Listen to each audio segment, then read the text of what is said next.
My name is Ben Aylon. I'm an Israeli, half Argentinian musician. I'm a drummer, percussionist, and I play Senegalese string instruments as well. I've been traveling to West Africa for 20 years, since I was 18. My dream project is called Neofar. Neofar means we are together in Wolof. Wolof is the language of Senegal. And during the last 3 years, I've been bringing together Sufi Muslim groups, singers with Christian choirs in Senegal. These are people who live in Senegal, and they are Senegalese people that are inspired every day by this phrase, Neofar. It's a cultural value of being together. It means that it is possible to bring the Muslims to sing in church and be supported by the choirs, and they sing Allah in church for the Muslims. So I'm there to bring them together and to produce an amazing album and a documentary around it, and I'm doing it for 3 years, and this will be my next big project out next year in 2026. I create with the culture and the traditional drumming of Senegal and West Africa, and I bring it out into the world in a fresh, new perspective.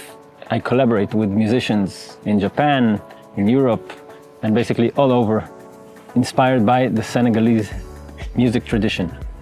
The role of musicians in general is to bring people together. And in West Africa, traditionally, the role is to preserve knowledge and act as historians that bring the stories of the people and the kingdoms and connect these stories to the here and the now.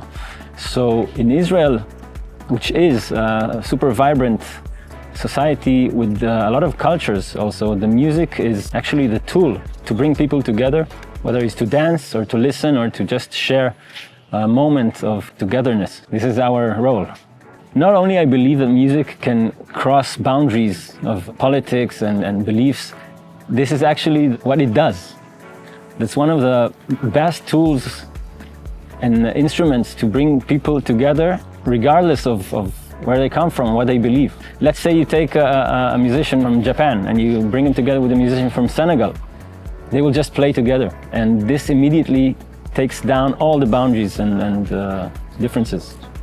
The message of my music, and also a lot of other artists' music that deal with traditional music, is first of all to show the beauty behind tradition and the beauty in being different and in keeping the differences between things, but how you can take it and create a form that brings people together around it and not create a division. Let's say I'm a drummer first, but at some point I started to go deep into Senegalese drumming, and I invented a new way of playing Senegalese drumming. And in the beginning, it brought a lot of attention online as well, and also a lot of criticism, because I was touching something very sacred to a lot of people, and I was doing something new with it.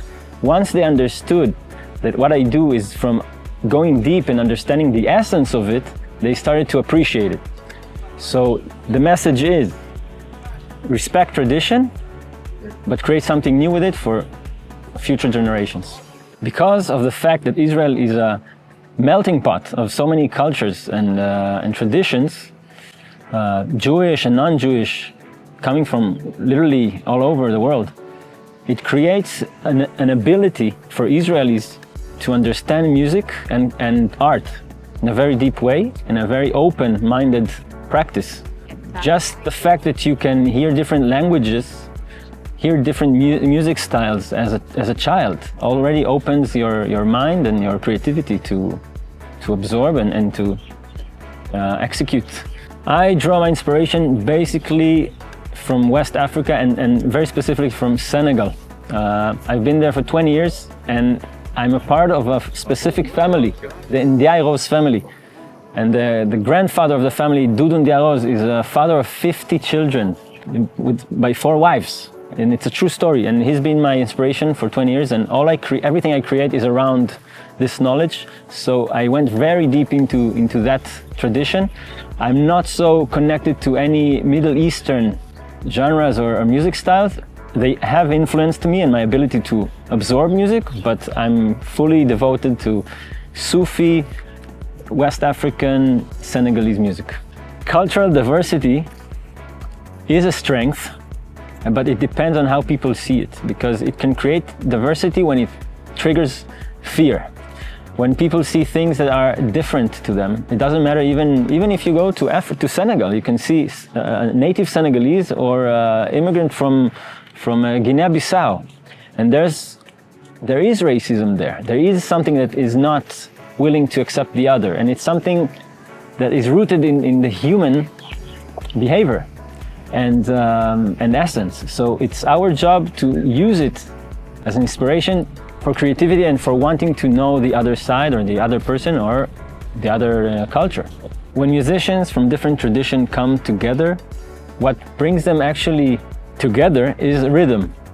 Rhythm is the source, rhythm is the basic form of music actually that allows people to connect.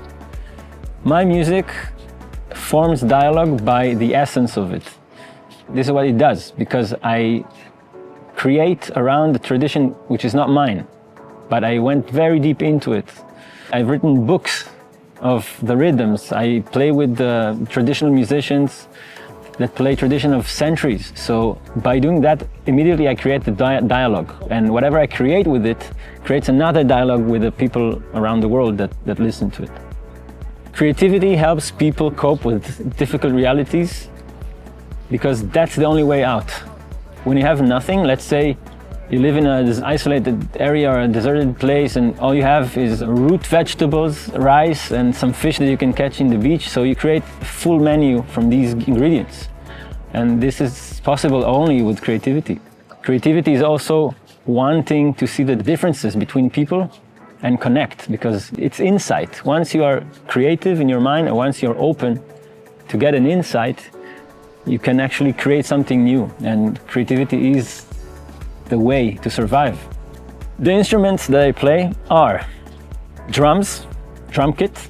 I play Senegalese drums, traditional drums, different types. There are 5-6 different drums that I play, nder, chol, beng, and many. And I also play the khalam. Khalam is a Senegalese lute instrument. It's from the sub-Saharan region. You can find it in different areas of the sub-Sahara. And in Hebrew, chalom means a dream. And this instrument, which is called khalam, almost the same word, is the instrument which I go to sleep with. I play lullabies for myself and I compose music into sleep with it. And this is also the instrument that leads the project, the Neofar project, bringing Sufi Muslims and Christians in Senegal together. It's made of wood, fishing strings, and skin.